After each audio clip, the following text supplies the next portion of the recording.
இந்த கிறிஸ்தவம் அப்படிங்கிறது வாழ்க்கையா அல்லது வழிபாட்டு முறையா? இதை குறித்து நம்ம சிந்திக்க போகிறோம். இந்த வேத புஸ்தகத்தை எடுத்துட்டோம்னா, புறமார்க்கத்தார் அல்லது உலக மக்கள் கிறிஸ்தவர்களை பார்க்கும் பொழுது, ஆண்டவரை பின்பற்றுகிற சீஷர்களை பார்க்கும் பொழுது, இவர்கள் கிறிஸ்தவர்கள், கிறிஸ்துவனுடைய அடிமைகள் அப்படிங்கிற பொருளில் அவங்க உலகத்தார் பேர் கொடுத்தாங்க.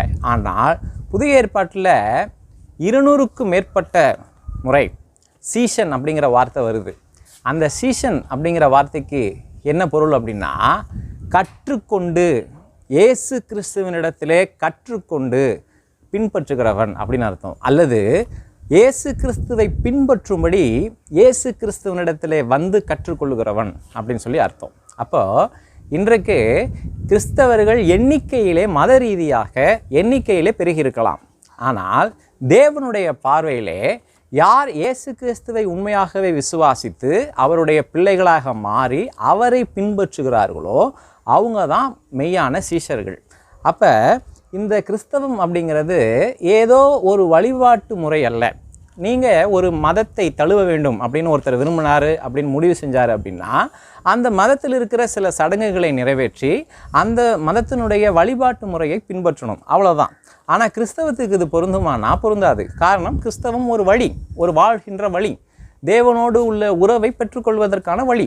இப்போது நான் ஞானஸ்தானம் எடுத்துட்டேன், அதனால் கடவுளுடைய பிள்ளையாக மாறிட்டேன், நான் இப்போ சர்ச்சுக்கு போய்கிட்டு இருக்கேன், நான் பைபிள் படிக்கிறேன், நான் ரொம்ப தீவிரமாக பஜனை பாட ஆரம்பிச்சிட்டேன், அதாவது ஆராதனை செய்ய ஆரம்பிச்சிட்டேன் அப்படிங்கிறதுனால நான் கிறிஸ்தவனாக மாறிட்டேன் அப்படின்னா கிடையாது.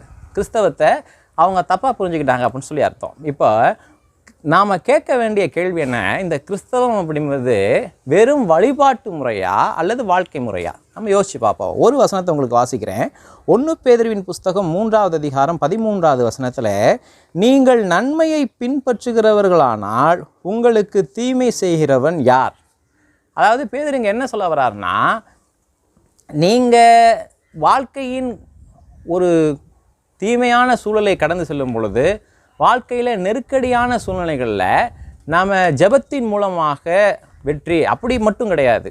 ஜெபமே ஜெயம், ஜெபமே ஜீவன், இதெல்லாம் ஒரு பக்க உண்மைதான், இதில் பாதி உண்மை இருக்குது. ஆனால் எல்லாவற்றுக்கும் மேலாக நாம் பின்பற்ற வேண்டியது எது அப்படின்னு சொல்லி நம்ம யோசிச்சு பார்க்குறோம். நான் கிறிஸ்துவை பின்பற்றுகிறேனா, நன்மையானதை பின்பற்றுகிறேனா, என்னுடைய விசுவாசம் தேவனுடைய பார்வையிலே பிழையற்றதாக இருக்கிறதா, இயேசு கிறிஸ்துவை போல் நான் மாறிக்கொண்டு இருக்கிறேனா, அதெல்லாம் தான் நான் யோசிச்சு பார்க்கணும்.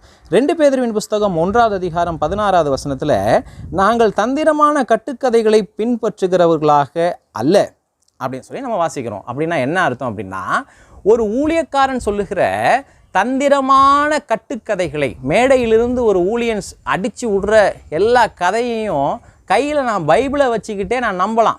பைபிளில் என்ன இருக்குது அப்படிங்கிறத கவலைப்படாமல் ஒரு வழிபாட்டு முறையிலே நான் பங்கு பெற்றேன், இன்றைக்கி சர்ச்சுக்கு வந்துட்டேன், இன்றைக்கி ஒரு அதிகாரம் படிச்சுட்டேன், இன்றைக்கி ஆசை தீர பாடிட்டேன், இன்றைக்கி காணிக்கை கொடுத்துட்டேன் அப்படின்னு நம்ம இருந்தோம் என்று சொன்னால், அது நாம் ஒரு வழிபாட்டு முறையில் இருக்கிறோம். வாழ்க்கை முறைக்கு போகணும் அப்படின்னா கட்டுக்கதைகளை அல்ல, வேதாகமத்தை ஆராய்ந்து வேதாகமத்தை பின்பற்றணும், இயேசு கிறிஸ்துவை பின்பற்றணும். 3வதாக 2 பேதுருவின் புஸ்தகம் 2வது அதிகாரம், அவர்களுடைய, அதாவது கெட்ட ஊழியர்களுடைய, சத்தியத்தை அறியாத ஊழியர்களுடைய, அவர்களுடைய கெட்ட நடக்கைகளை அநேகர் பின்பற்றுவார்கள். இன்றைக்கி பார்த்திங்கன்னா கையில் வேதம் இருந்தாலும் கூட ஊழியர்கள் என்ன சொல்கிறாங்களோ அதுதான் வேத வாக்காக எடுத்துக்கிறாங்க ஜனங்க.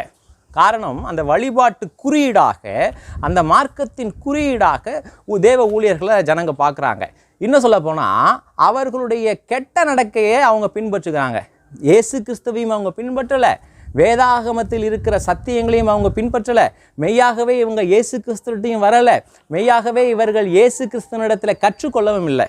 மாறாக பாஸ்டர் எது செய்கிறாரோ அதை அப்படியே இமிட்டேட் பண்ணுறாங்க, அதை அப்படியே காப்பி பண்ணுறாங்க.